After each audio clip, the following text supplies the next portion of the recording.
Mesdames, Messieurs, bienvenue à l'émission Toute la Bible en parle. Cette émission a pour but de démystifier le message de la Bible. Comme son nom l'indique, toute la Bible parle du vécu quotidien et de la personne vivante et authentique du Seigneur Jésus-Christ. Stéphane et Sylvie Blais, d'Ex-Motard, seront nos invités à l'émission d'aujourd'hui. Et le chanteur Robert Filteau, que vous rencontrerez un peu plus tard au cours de l'émission, fera une chanson intitulée « Victoire en Jésus ». Et nous avons plusieurs choses à vous offrir et exceptionnellement, nous avons des cassettes. Vous les voyez sur la table. Vous pouvez demander ces cassettes. Elles sont gratuites pour un temps limité puisque la quantité n'est pas énorme. Mais pour le premier arrivé, premier servi, il y a le Nouveau Testament en français courant et nous avons aussi le Christ inconnu.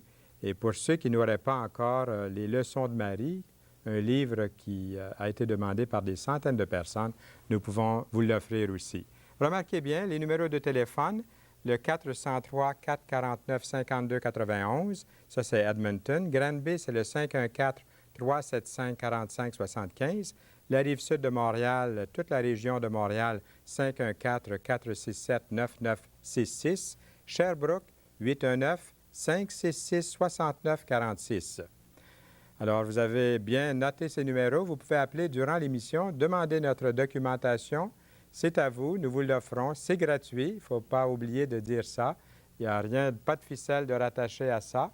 Nous vous l'offrons, c'est un cadeau. Merci à ceux qui donnent ces choses si généreusement qui nous les offrent. Nous allons nous rendre dans quelques instants auprès de Stéphane et Sylvie Blais. C'est un entretien que j'ai personnellement beaucoup aimé. Et écoutez bien ce témoignage. Dieu a transformé la vie de Stéphane et Sylvie. Nous les écoutons. Nous sommes ici à Laval chez Stéphane et Sylvie Blais qui sont à mes côtés autour de leur table de cuisine. Ça fait plaisir de vous rencontrer chez vous. C'était la première fois qu'on se voyait. Oui. Mais je pense, Stéphane, tu as dit que tu avais reconnu ma voix, je ne sais pas d'où. C'est ta voix, c'est votre voix, excusez, je ne vais pas tutoyer. Non, c'est correct, ouais. Dire tu. Oui, ouais, c'est ta voix que j'ai reconnue, oui. La voix à la radio ou à la télévision? Non, au téléphone. Bon, bien, je vais vous donner un numéro de téléphone en passant. si tu te réveilles en pleine nuit, Stéphane, et puis que tu t'ennuies un peu, appelle le 514-467-9966. OK. Alors, tu sais, des fois, tu t'ennuies. Je peux entendre la voix de M. Fernand Saint-Louis. Oui. Mais je voulais, ça m'a pris un petit peu au dépourvu d'entendre ça, parce que je voulais vous demander ce que vous faites dans la vie comme occupation. On va s'identifier avec vous. C'est-tu les femmes avant ou les hommes avant? Pourquoi pas? Tiens, elle voulait qu'on laisse parler Stéphane, mais il a assez parlé déjà. Mais... Ouais. Il n'a pas parlé beaucoup, il faut lui donner la chance. Mais qu'est-ce que c'est, oui, Sylvie, qu'on aura l'occasion d'entendre à une autre émission un peu plus tard aussi. OK. Bien, moi, ce que je fais dans la vie, je suis infirmière. J'ai étudié il y a 4 ans, j'ai commencé mes études. Puis ensuite, j'ai travaillé 1 an. Mais à travers tout ça, j'avais accepté le Seigneur Jésus dans ma vie. Puis ça a complètement changé ma vie. Puis vraiment, c'est ça, à mon travail, ça m'a donné vraiment une belle opportunité de témoigner le Seigneur aux gens là-bas. Mm-hmm. Puis maintenant, entre-temps, c'est vrai, avant, quand on est revenu au Québec, on a rencontré des gens qui faisaient partie d'un club de motards chrétiens. Puis, on a rentré, nous aussi, dans le club. Ouais. Puis là aussi, on a pu témoigner aux gens comment le Seigneur avait transformé nos vies, puis tout ça. Puis maintenant, ça fait environ 6 mois, je suis enceinte, nous attendons un enfant. Lily, on va s'appeler une petite fille. Ah, vous savez? Oui. Oui, oui, on était voir. C'est pour bientôt? Ça serait environ le 10 janvier en 96. Bon. Ah, bien. Je pense qu'à l'heure où l'émission va passer, le bébé sera-t-il né? C'est possible que le bébé soit né, oui. Ah, merveilleux! Oui, alors on va revenir là-dessus, Sylvie, là. Oui. Et puis, Stéphane, qu'est-ce que tu fais présentement comme occupation, comme travail? Comme travail, j'ai plusieurs travails, point de vue bénévole aussi. Hein. Je me suis fait mal au dos il y a environ 3 ans. Je faisais du bois de foyer. Ça fait maintenant 5 ans et demi qu'on habite au Québec. On a vécu à Hawaï 5 ans. Et puis, quand je suis revenu, j'ai travaillé avec mon père. Et puis, c'était le fun d'être avec mon père. Mais un jour, je me suis fait mal au dos. Et puis, j'ai pas pu continuer. Et puis, je pouvais pas faire grand-chose. J'étais comme bloqué. C'est intéressant parce qu'à cette époque-là, je priais à Dieu, montre-moi, parce que j'étais pas sûr si je devais aller dans l'œuvre. Puis aujourd'hui, je suis un ouvrier. Qu'est-ce qui veut dire... Au travail du Seigneur. Mais j'ai une petite question qui me vient à l'esprit. Quand on est à Hawaï, les gens se posent tous la question, là, tous la même question. Ouais. Comment ça se fait qu'on laisse l'Hawaï pour venir au Québec? La question Je est... pense que c'est la question qu'on doit tous se poser. Là. Puis le petit Fernand peut la poser. Mais je ne vais pas prendre trop de temps là-dessus parce qu'on va aller dans votre témoignage, mais quand même, en passant. C'est parce que on a découvert le Seigneur là-bas. Moi, je l'avais accepté il y a une vingtaine d'années, mais à cause d'un manque de suivi, whatever la raison, là, j'ai bifurqué sérieusement. Oui. C'est là que vous avez rencontré. À Hawaï, c'est là que moi j'ai eu ma cure, c'est là que j'ai découvert la création, c'est là que j'ai eu la paix, c'est là que j'ai eu le temps de chercher la face de Dieu, c'est là que... C'est pas là que j'ai eu le désir, mais c'est là que j'ai eu le désir de continuer à le chercher, puis c'est là que je me suis marié, c'est là que j'ai accepté le Seigneur, puis on est revenu pour annoncer la bonne nouvelle à ceux qu'on aimait. Bien, ça, c'est un bon résumé. Là, au début, on a hâte d'entendre les détails maintenant. On va aller dans votre vie d'autrefois un petit peu pendant quelques instants. Comment viviez-vous avant de connaître la parole comme vous la connaissez aujourd'hui? Vous l'aimez. Vous avez parlé quelquefois à Sylvie autant que Stéphane de servir Dieu, puis même de le servir à temps plein. Alors, moi, j'aimerais savoir quel était votre encadrement avant d'en arriver là, pendant quelques instants, si vous voulez nous en parler. Oui, certain. Moi, j'ai été élevée dans une bonne famille, une famille qui était... on était 5 enfants, j'étais l'aînée. Vraiment plein d'amour dans cette famille, c'était merveilleux.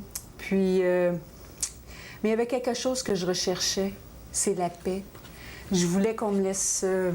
moi, je peux dire tranquille. Je voulais pas... moi, j'étais contre toute forme de religion, toute forme de pression ou toute forme de règlement ou de loi. Je voulais rien savoir de ça.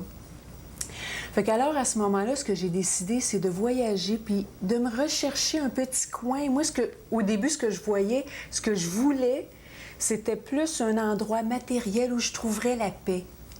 C'est dans cette direction-là que je suis partie. Fait que j'avais environ 20 ans.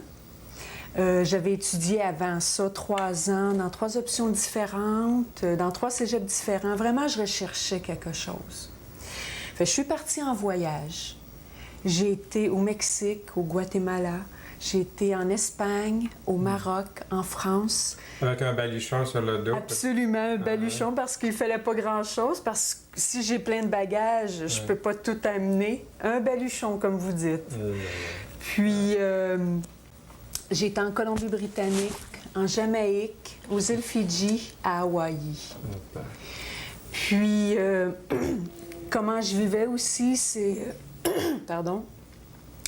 Avec toute simplicité, j'avais peu d'argent. Je travaillais souvent sur des fermes biologiques de fruits et de légumes.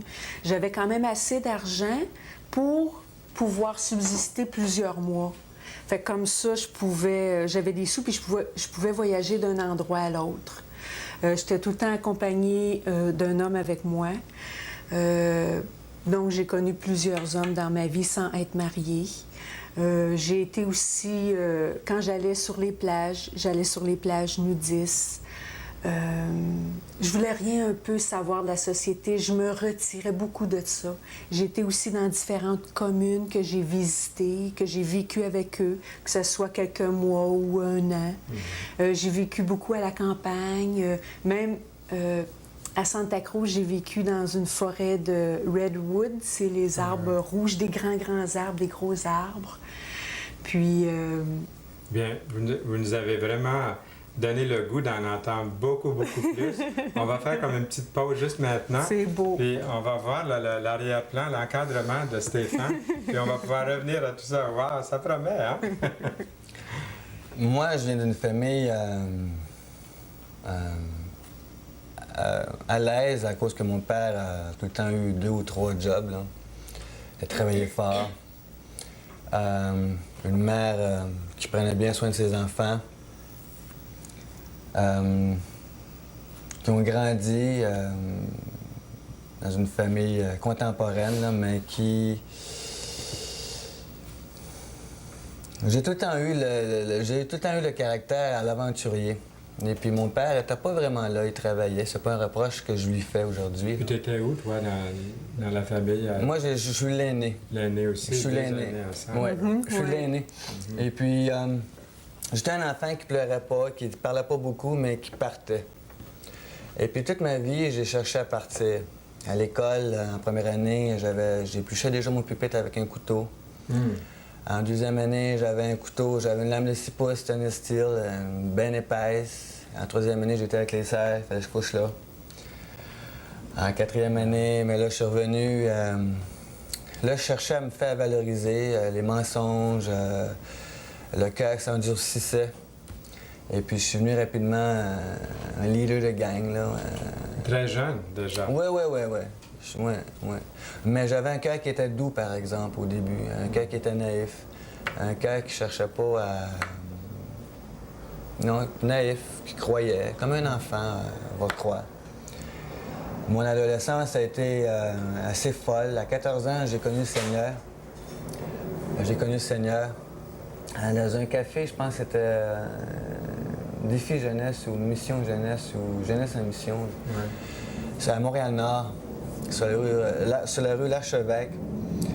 Mais pour certaines raisons, j'ai retombé, j'ai pas eu de suivi, je me souviens pas.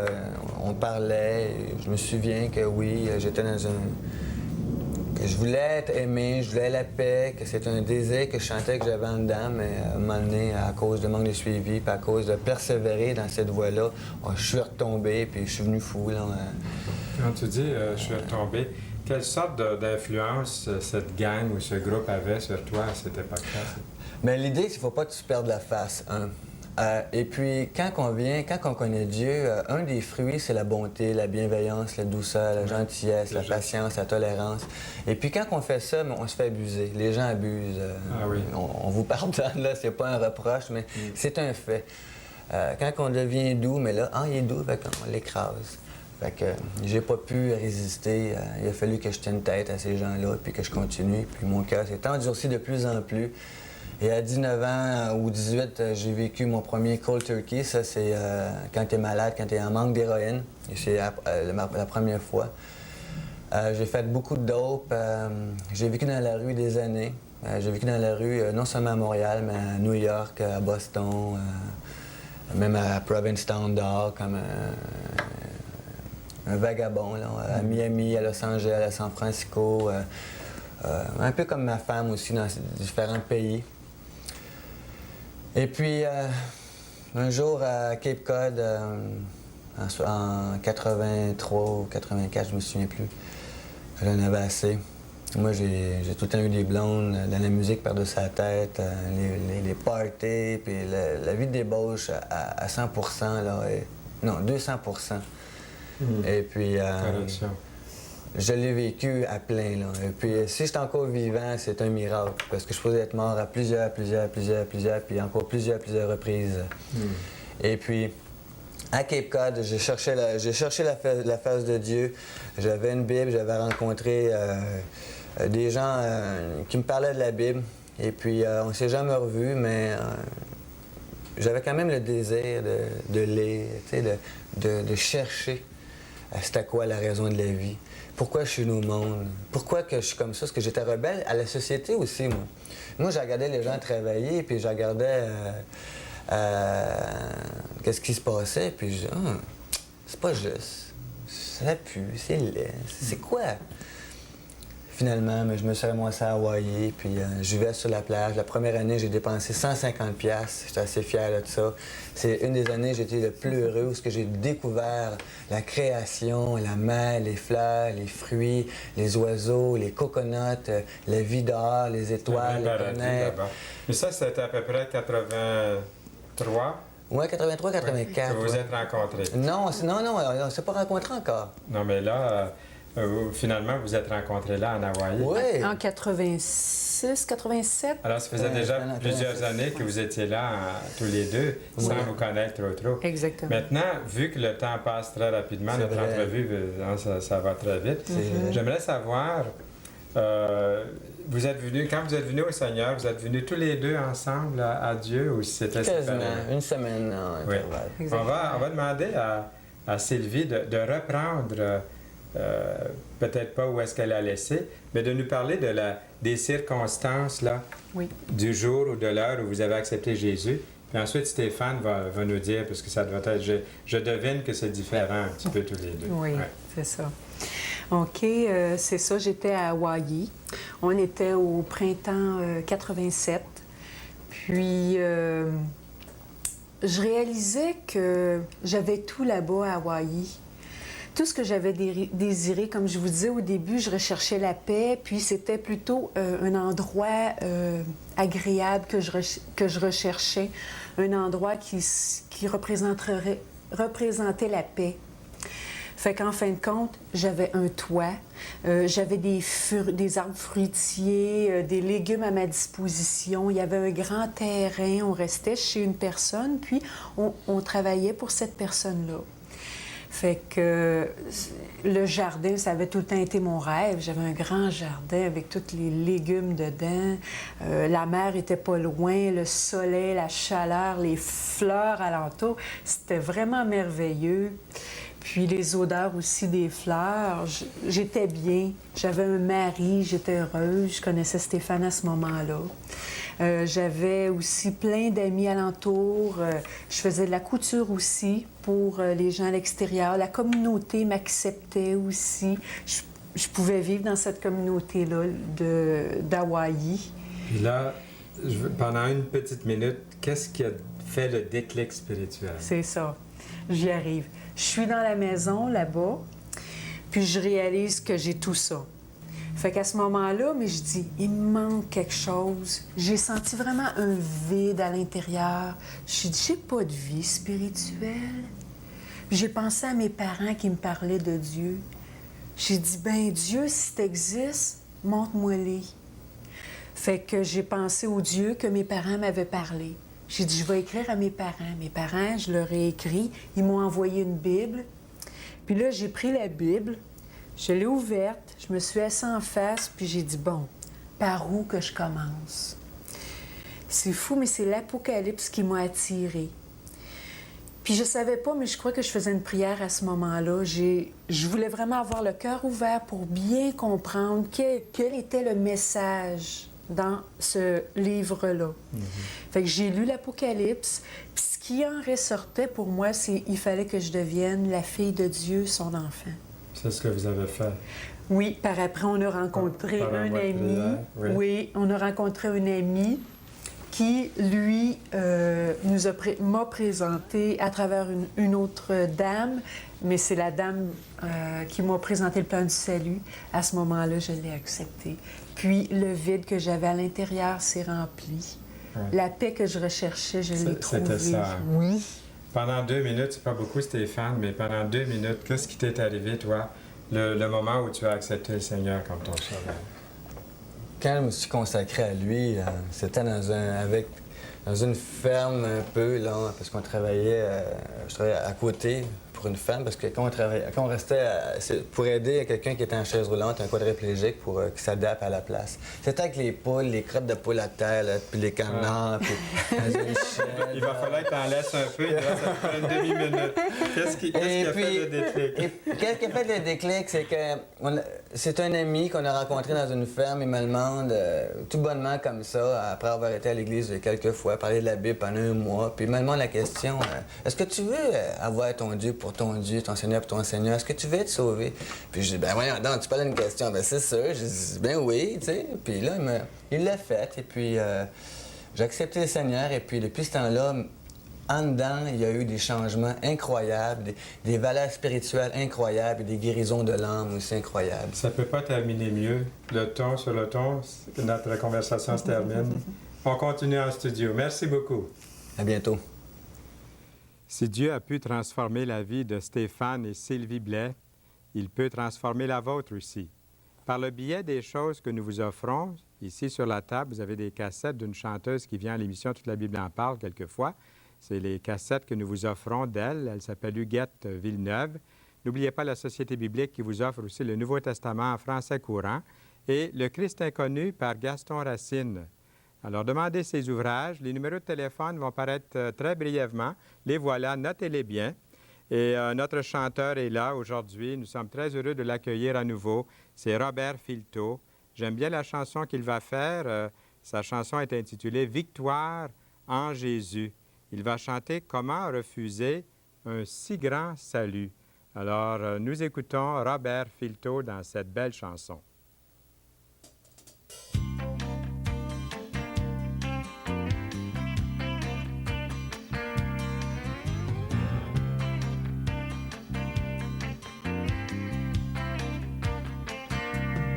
Entendu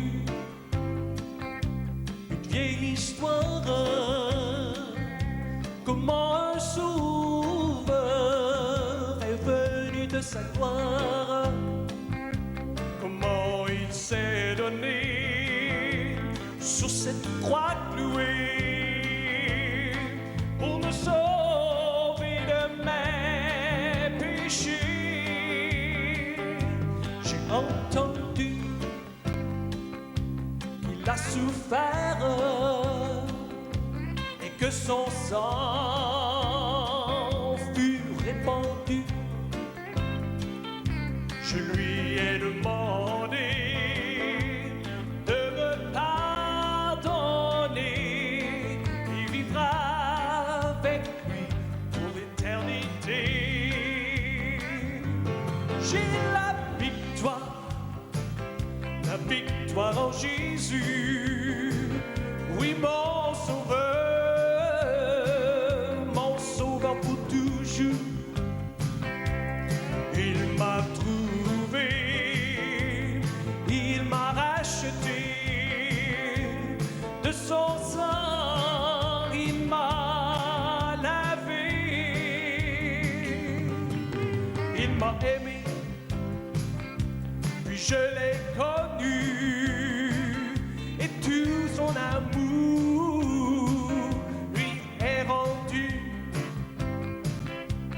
car pour moi il a tout donné, car son sang m'a purifié.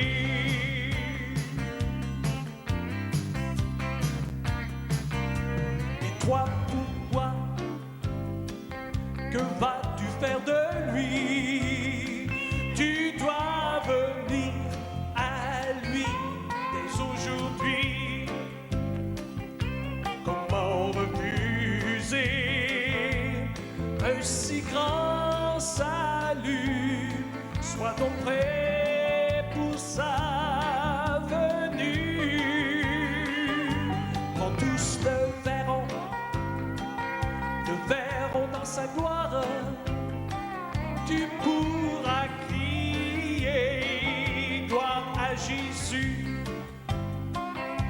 C'est alors que tu verras pourquoi il est le vrai, le seul roi des rois.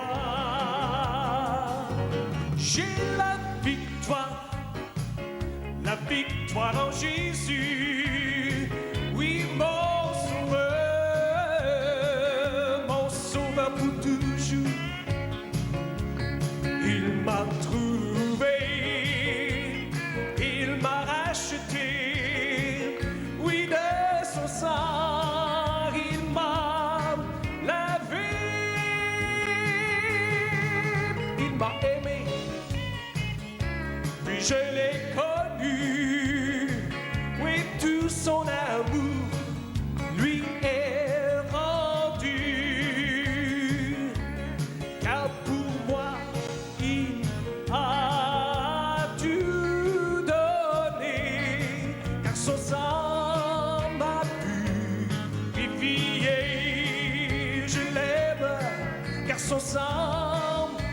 purifié, oui, pour toujours, car son sang m'a purifié.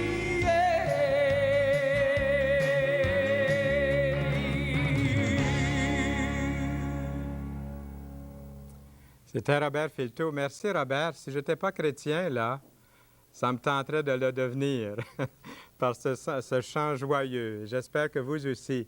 Et par le biais des choses que nous vous offrons, nous avons seulement quelques instants, mais nous prenons quand même le temps de vous dire que la cassette d'Huguette Villeneuve, une des chanteuses qui vient ici, vous est offerte. Le Nouveau Testament de la Société biblique canadienne. Il y a aussi le Christ inconnu que nous vous offrons, les leçons de Marie. Demandez ces choses, c'est gratuit, il nous fera plaisir de vous les faire parvenir. Notez bien les numéros, ils sont là devant vous pendant ces instants. Nous voulons vous dire aussi que nous tenons beaucoup à vous. Si vous tenez à nous, ne manquez pas les prochaines émissions. Appelez dès maintenant votre poste communautaire afin de connaître l'heure et le jour de diffusion de l'émission Toute la Bible en parle. Quand avez-vous téléphoné à votre poste communautaire pour leur dire que vous appréciez l'émission Toute la Bible en parle? Faites-le, ça ferait toute la différence au monde. Nous voulons vous revenir bientôt. D'ici lors, au revoir.